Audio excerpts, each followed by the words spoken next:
بسم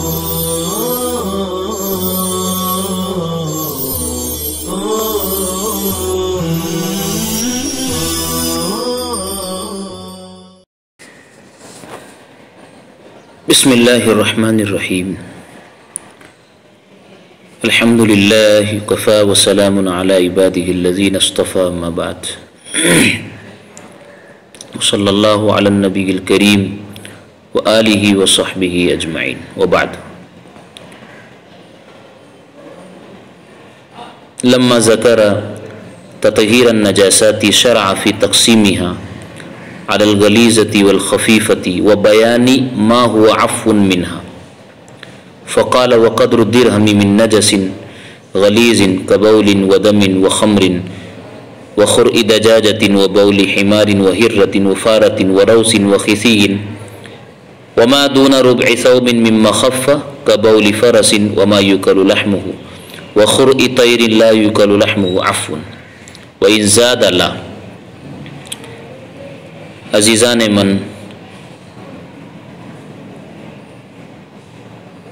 جو عبارت ابھی پڑھی گئی ہے گزشتہ سبق نمبر 76 میں عبارت کی ایک غلطی عبارت خانی میں ہوئی، جس کی طرف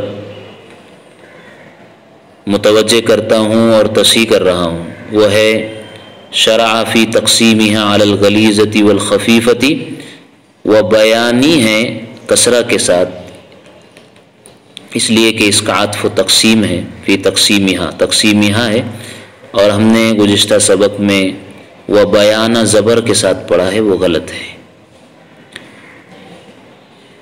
اس غلطی کی تصحیح کے بعد ہم ذرا اس تفصیل کی طرف آتے ہیں کہ نجاست غلیظہ کی اقسام اور مثالوں کو جب صاحب وقایہ بیان کیا کبول سے پیشاب، تو بظاہر اس سے مراد آدمی کا پیشاب ہے، خواہ یہ پیشاب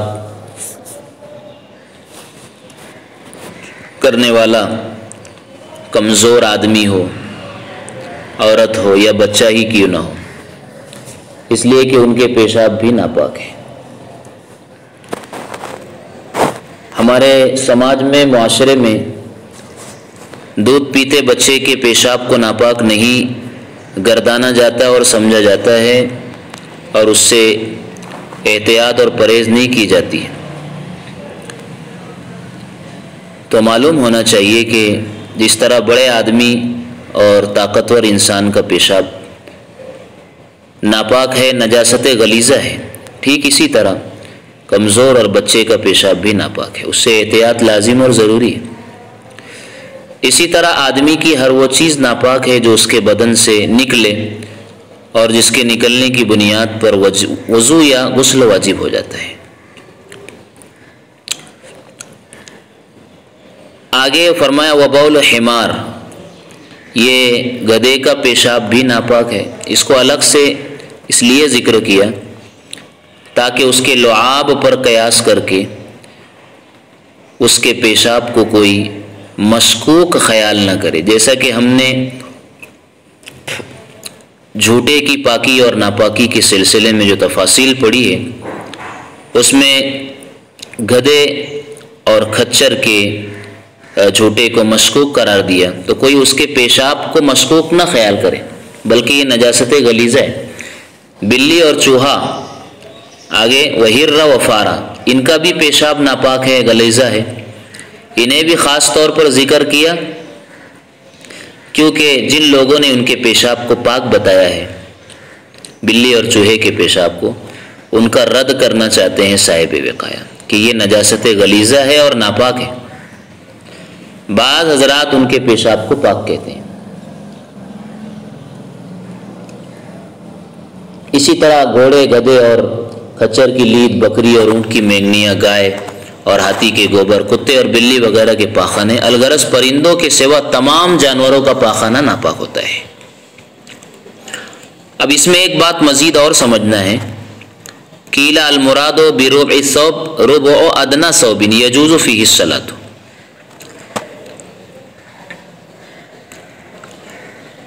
کہ کپڑے کی طرف کا ربع مراد ہے، یعنی جس طرف میں نجاست لگی ہو، جیسے کہ آستین ہے، آنچل ہے، کلی وغیرہ. اسی طرح اس عضو کا ربع حصہ مراد ہے جس پر نجاست لگی ہو، جیسے کہ ہاتھ ہے، پاؤں ہے، ران ہے، وغیرہ وغیرہ. یہ بات بھی تفصیل سے ہم گزشتہ سبق میں پڑھ چکے ہیں.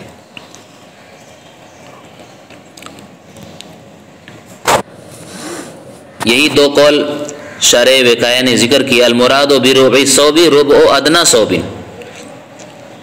کہ کپڑے کے ربع سے مراد کپڑے کا وہ ادنا مقدار کا ربع ہے، یجوز فیہ الصلاۃ، جس میں نماز جائز ہوتی ہے، یعنی جتنا کپڑا جواز صلاۃ کے لیے ضروری ہے اس کا ربع مراد ہے. وکیل اور ایک قول یہ ربع الموضع الذی اصابتہ النجاست، کہ اس جگہ کا ربع اور چوتھائی مراد ہے جسے نجاست لگی ہو.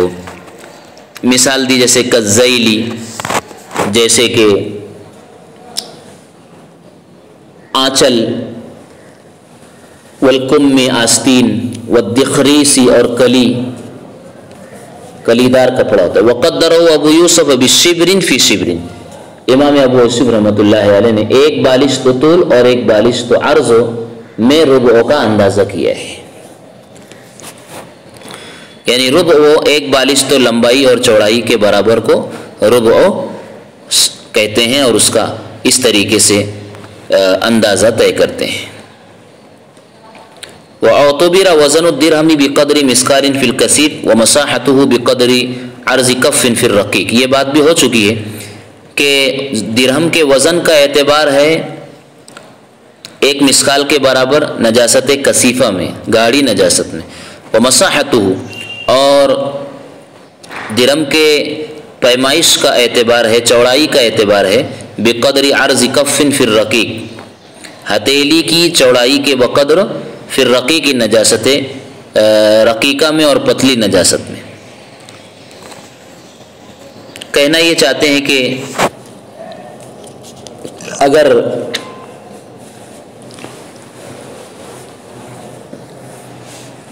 نجاست دو طریقے کی ہوگی، کثیف اور رقیق. کثیف یعنی گاڑی اور رقیق یعنی پتلی.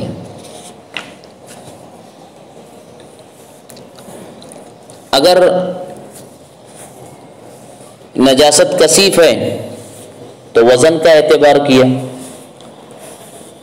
اور اگر نجاست رقیق اور پتلی ہے تو مساحت اور چوڑائی سے اس کی پیمائش کی.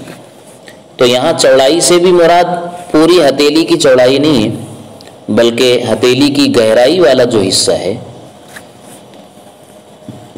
جو انگلیوں کے جوڑوں کے درمیان ہے.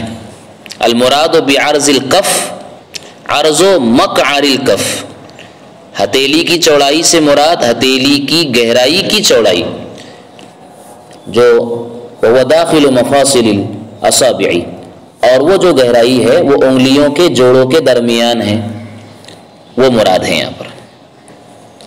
مطلق ہتھیلی کی چوڑائی نہیں، گہرائی کی چوڑائی والا حصہ جو انگلیوں کے جوڑ کے درمیان ہے، جس کو ہم نے گزشتہ سبق میں جو ہے سمجھایا تھا کہ وہ $1 کے بقدر جو گہرائی کا حصہ ہوتا ہے ہتھیلی میں، وہ مراد ہے.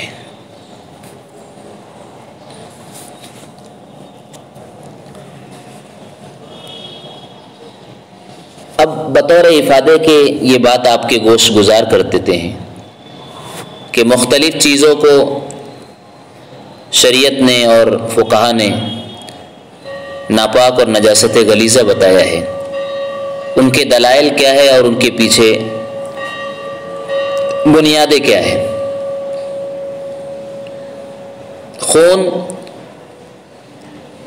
اور انسانی پیشاب پاخانہ کی نجاست مغلظہ ہونے کی دلیل ایک حدیث ہے جس میں رسول اللہ صلی اللہ علیہ وسلم نے حضرت عمار سے کہا، یا عمار انما یغسل الثوب من 5 من الغائط والبول والقیء والدم والمنی. اس میں 5 چیزیں آ گئی ہے کہ کپڑے کو دھویا جاتا ہے، یعنی دھویا جانا چاہیے پاخانے سے، پیشاب سے، والقیء قے سے، والدم خون سے، والمنی اور منی سے. شراب کے ناپاک ہونے کی دلیل یہ حدیث ہے جس کے راوی حضرت ابو ثعلبہ الخشنی ہے، عن ابی ثعلبۃ الخشنی انہ سأل رسول اللہ صلی اللہ علیہ وسلم قال ان نجادر اہل الكتاب وهم يطبخون في قدورهم الخنزير ويشربون في آنيتهم الخمر فقال رسول الله صلى الله عليه وسلم ان وجدتم غيرها فكلوا فيها واشربوا وان لم تجدوا غيرها فارحضوها بالماء وكلوا واشربوا۔ اس حدیث میں آپ نے فرمایا کہ جس برتن میں شراب پیتے ہو وہ لوگ، اگر اس کے علاوہ کوئی برتن تمہیں نہ ملے تو اس کو دھو کر اس میں پیو۔ دھونے کا حکم اس بات پر دال ہے کہ شراب ناپاک ہے، اس لیے شراب والے برتن کو دھونا پڑے گا تب پاک ہوگا۔ اور قرآن کریم میں کہا گیا انما الخمر والمیسر والانصاب والازلام رجس من عمل الشیطان، اس آیت میں بھی شراب کو ناپاک قرار دیا۔ مرغی کی بیٹ ناپاک ہے، اس کی دلیل یہ اثر ہے عن حماد انہ کریہ زرق الدجاج، اس اثر سے معلوم ہوا کہ مرغی کی بیٹ ناپاک ہے۔ گدھے کا پیشاب اس لیے نجاست مغلظہ ہے کہ اس کا گوشت تو حلال نہیں ہے اور وہ معقول اللحم نہیں ہے۔ معقول اللحم نہ ہونے کی دلیل یہ حدیث ہے عن انس بن مالک رضی اللہ تعالی عنہ ان رسول اللہ صلی اللہ علیہ وسلم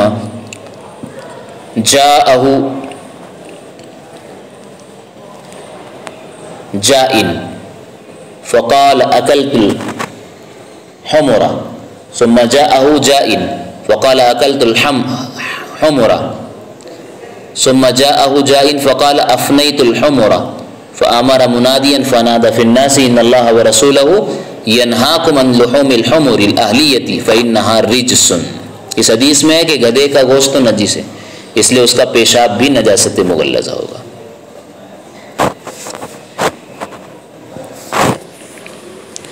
اب ہم آگے چلتے ہیں۔ وَدَمُ السَّمَكِ لَيْسَ بِنَجِسٍ وَلُعَابُ الْبَغَلِ وَالْحِمَارِ لَا يُنَجِّسُ طَاهِرًا لِأَنَّهُ مَشْكُوكٌ فَالطَّاهِرُ لَا يَزُولُ طَهَارَتُهُ بِالشَّكِّ۔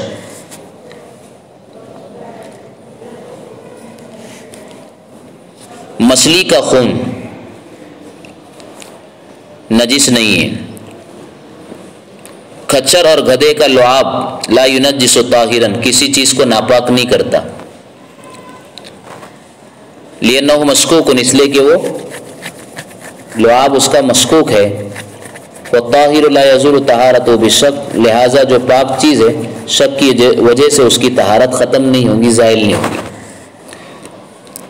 وَبَوْلٌ انتضح مثل رؤوس الإبر اور وہ پیشاب کے چھینٹے جو سوئی کے سرے کے برابر ہے، مثل رؤوس الإبر لیس بشیء وہ کوئی ناپاک چیز نہیں ہے۔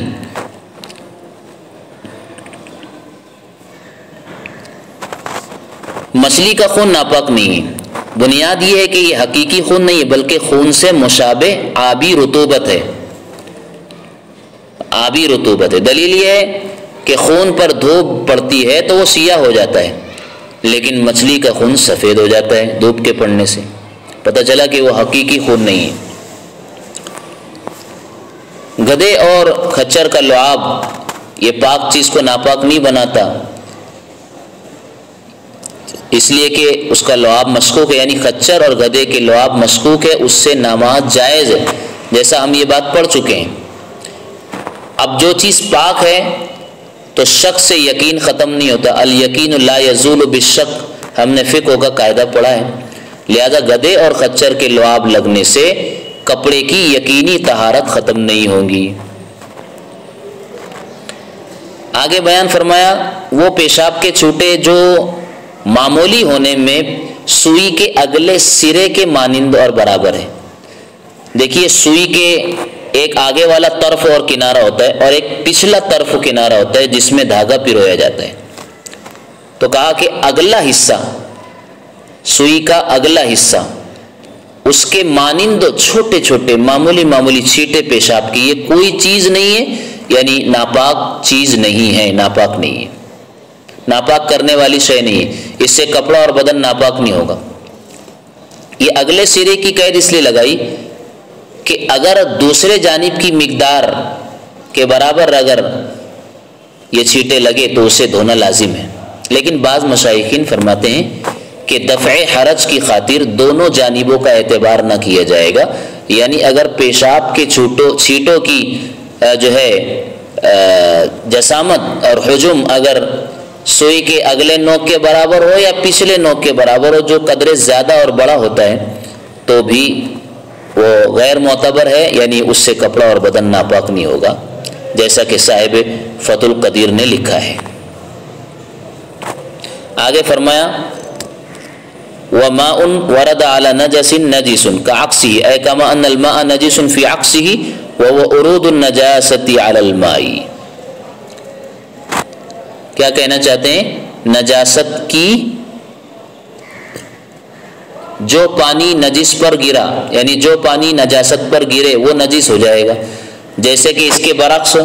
اس کے برعکس کا مطلب ہے یعنی پانی میں نجاست گرے تو بھی پانی ناپاک ہو جاتا ہے، تو اگر نجاست پانی میں گرے تو اگر پانی نجاست پر گرے تو بھی پانی ناپاک ہو جائے گا، بات ایک ہی ہے۔ یہ ایسا ہی ہوا جیسے کہ ہم جو ہے دودھ میں پانی ملائے تو بھی یہ دودھ میں پانی ملانا ہوا اور خیانت ہوئی، یا یہ کہ آج کے ہمارے جو ہے ترقی یافتہ زمانے اور دور میں کہا جاتا ہے کہ پانی میں دودھ ملاتے ہیں ہم، دودھ میں پانی نہیں ملاتے، تو بات ایک ہی ہوئی، یہ بھی شکل بدلی ہوئی ہے لیکن کام وہی ہو رہا ہے۔ تو اسی طریقے سے اگر پانی نجاست پر گرے تو پانی ناپاک ہو جائے گا، جیسے کہ نجاست پانی میں گرے تو پانی ناپاک ہو جاتا ہے۔ کما ان الماء نجس فی عکسہ وهو عروض النجاسۃ علی الماء، جیسے کہ اس کے برعکس صورت میں پانی ناپاک ہو جاتا ہے، اور وہ برعکس صورت ہے عروض النجاسۃ علی الماء، نجاست کا پانی پر گرنا اور پانی پر پڑنا۔ لا رماد قذر وملح کان حمارا، نجاست کی راکھ ناپاک نہیں، وملح کان حمارا، اور وہ نمک بھی ناپاک نہیں ہے، کان حمارا جو پہلے حمار یعنی گدھا تھا، لا یکون شیء منها نجسا، ان دونوں میں سے کوئی چیز ناپاک نہیں ہے۔ وفی رماد القذر خلاف الشافعی رحمہ اللہ تعالی، اور نجاست کی راکھ کے پاک ہونے کے سلسلے میں حضرت امام شافعی رحمۃ اللہ علیہ کا اختلاف ہے۔ نجاست کی راکھ ناپاک نہیں، یعنی کسی نجاست کو جلا کر راکھ کر دیا جائے، جیسے کہ ہمارے مہاراشٹر کے علاقوں میں دیہاتوں میں گوبر کی اپلیاں کپاس وغیرہ ملا کر بنائی جاتی، پھر انہیں سکھا لیا جاتا ہے اور وہی جو ہے چولہوں میں جلائی جاتی، سلگائی جاتی ہے، اور ان سے ایندھن کا کام لیا جاتا ہے، پھر اس کی راکھ تیار ہو جاتی ہے۔ تو ظاہر سی بات ہے گوبر نجاست غلیظہ ہے، اسے اپلیاں بنا کر جلا دیا جائے تو اب اس کی جو راکھ ہے وہ راکھ نجس اور ناپاک نہیں ہے بلکہ پاک ہے۔ اسی طرح اس گدھے کا حکم ہے جو نمک میں گر گیا، نمک کی کان میں گر گیا، ڈھیر میں گر گیا، اور نمک نے اسے بھی نمک بنا دیا اور گدھے کا کوئی اثر اب باقی نہ رہا، تو یہ بھی پاک ہے۔ اس سلسلے میں ایک اصول ذہن نشی کرے کہ کسی بھی چیز کی ذات کے بدلنے کی وجہ سے اس کا وصف بھی ختم ہو جاتا ہے اور بدل جاتا ہے، ذات کے بدلنے سے وصف بدل جاتا ہے، لہذا جب نجاست راکھ بن گئی تو ذات بدل گئی تو وصف نجاست بھی ختم ہو گیا۔ ایسے ہی گدھا جب نمک کی کان میں گرا تو وہ نمک بن گیا، تو ذات بدل گئی تو اب جو ہے اس کا وصف بھی بدل گیا، اب وہ نمک کہلائے گا، اب وہ گدھا نہیں رہا ہے۔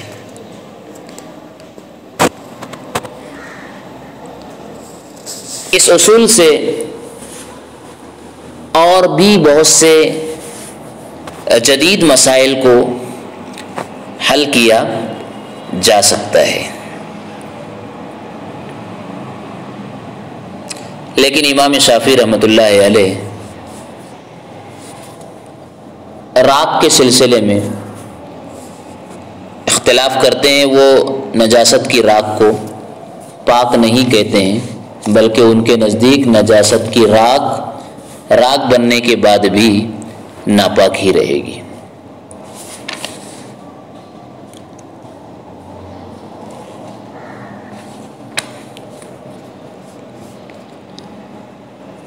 آگے فرمایا وَيُصَلِّي عَلَى ثَوْبٍ بِطَانَتُهُ نَجِسَةٌ اِذَا لَمْ يَكُنِ الثَّوْبُ مُزَرَّبًا وَعَلَى طَرْفِ بِسَاطٍ طَرْفٌ آخَرُ مِنْهُ نَجِسٌ يَتَحَرَّكُ أَحَدُهُمَا بِتَحْرِيكِ الْآخَرِ أَوْلَى وَإِنَّمَا قَالَ هَذَا احترازا عن قول من قال انما يجوز الصلاة على الطرف الآخر اذا لم يتحرك احد الطرفين بتحريك الآخر.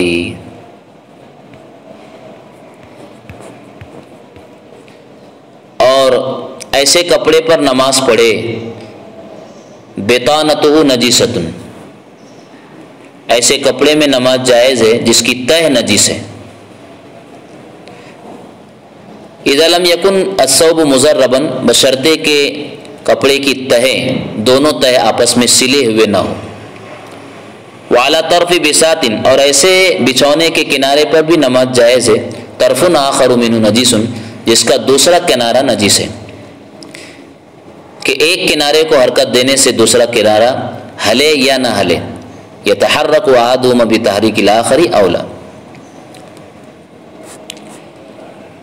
بطانتہ، یہ با پر کسرہ کے ساتھ ہے، یعنی کپڑے کا اندرونی حصہ، جس سے ہم ہماری آج کی زبان میں استر کہتے ہیں، جو اندر سے لگایا جاتا ہے. مسئلے کا حاصل یہ ہے کہ جب دو تہ والا کپڑا ہو، اوپر ایک تہ اور اندر والا استر، جن میں سے ایک ناپاک ہو، اور ناپاک والا بچھا دیا جائے اور اس پر پاک حصہ بچھا کر نماز پڑھ لی تو نماز درست ہے. اس لیے کہ تہ علیحدہ ہونے کی وجہ سے اس کا حکم دوسرے کپڑے کا ہو گیا. اسی لیے شرط لگائی کہ وہ دونوں تہیں آپس میں سلی ہوئی نہ ہو، کیونکہ اگر دوسرے سے سلا ہوا اگر ہے، ایک تہ دوسرے تہ سے سلی ہوئی اگر ہے، تو پھر یہ ایک کپڑے کے حکم میں ہے. اب گویا کہ اس نے ناپاک کپڑے پر نماز پڑھا ہے. اس لیے اگر استر اوپر والے کپڑے کے ساتھ سلا ہوا نہ ہو اور ناپاک حصے کو بچھا کر اگر نماز پڑھی اس پر دوسرا پاک کپڑا بچھا لیا تو پھر یہ نماز درست ہے. اسی طرح دوسرا مسئلہ بیان کیا والا طرف بساط، ایسے بچھونے پر نماز کہ ایسے بچھونے کے کنارے پر نماز پڑھ لی جس کا دوسرا کنارہ ناپاک ہے تو بھی نماز درست ہے. چاہے حرکت دینے سے دوسرا کنارہ حرکت کرتا ہو یا نہ کرتا ہو. اگر کرتا ہے یعنی اتنا چھوٹا ہے کہ دوسرا کنارہ حرکت کر دیتا ہے تو دونوں طرف گویا ایک ہی حکم میں داخل ہوں گے. گویا اس نے ناپاک ہی کپڑے پر نماز پڑھی. یہ ان لوگوں کے مطابق ہے جنہوں نے یہ قید لگائی ہے کہ اگر ایک کنارے کو حرکت دینے سے دوسرا کنارہ متحرک ہو جاتا ہے تو گویا دونوں طرف اور دونوں کنارے ایک جگہ کے حکم میں. اب یہ مانا جائے گا کہ اس نے ناپاک کپڑے پر اور ناپاک بچھات پر نماز پڑھی. اور جن لوگوں نے اس کی قید نہیں لگائی وہ کہتے ہیں کہ یتحرک احدہما بتحریک الآخر اولا، چاہے حرکت دینے سے دوسرا کنارہ حرکت کرے یا نہ کرے، اگر ایسے بچھونے پر اس نے نماز پڑھ لی جس کا ایک کنارہ ناپاک ہے تو وہ کہتے ہیں نماز جائز ہے. انہوں نے اس بات سے استدلال کیا ہے کہ ایسا بچھونا زمین کی طرح ہے، اس میں صرف اعتبار جائے نماز کے پاک ہونے کا ہے. جائے نماز پڑھنے کی جگہ طاہر ہونا شرط ہے بس. چاہے اس کے دوسرے طرف میں نجاست پڑی ہو، جیسے کہ ایک ایسی زمین پر ہم نماز پڑھ رہے ہیں کہ جو اس کے آزو بازو اور کنارے میں نجاست ہے، تو یہ کنارے میں نجاست مضر صلاۃ نہیں، مضر صحت صلاۃ نہیں، نماز کے ہونے میں کوئی معنی نہیں ہے. صرف وہ جگہ پاک ہونا ضروری ہے جہاں ہم نماز پڑھ رہے ہیں. ٹھیک اسی طرح اس بچھونے کے اس حصے کا پاک ہونا ضروری ہے جس پر نماز پڑھی جا رہی ہے. اسی کو فرمایا وَإِنَّمَا قَالَ هَذَا، مصنف نے یہ جو قید لگائی يَتَحَرَّكُ أَحَدُهُمَا بِتَحْرِيكِ الْآخَرِ أَوْلَى، کہا کہ یہ اس لیے احترازاً ان لوگوں کے قول سے اعتراض ہے، عن قول من قال، جنہوں نے کہا کہ انما يجوز الصلاة على الطرف الآخر، کہ دوسرے کنارے پر نماز یعنی دوسرے کنارے پر، پاک کنارے پر نماز اس وقت تو جائز ہوں گی اذا لم يتحرك احد الطرفين بتحريك الاخر، کہ جب دونوں میں سے ایک کنارے کو حرکت دینے سے دوسرا کنارہ حرکت نہ کرتا ہو۔ اگر حرکت کرے گا تو ان لوگوں کے کہنے کے مطابق وہ دونوں طرف ایک ہی حکم میں ہوں گے، لیکن صحیح قول اور صحیح مذہب وہی ہے کہ اس طرح کی کوئی شرط نہیں ہوں گی۔ اللہ تعالیٰ مزید مسائل کو سمجھنے کی اور اس پر عمل کی توفیق بخشے۔ وما توفیقی الا باللہ۔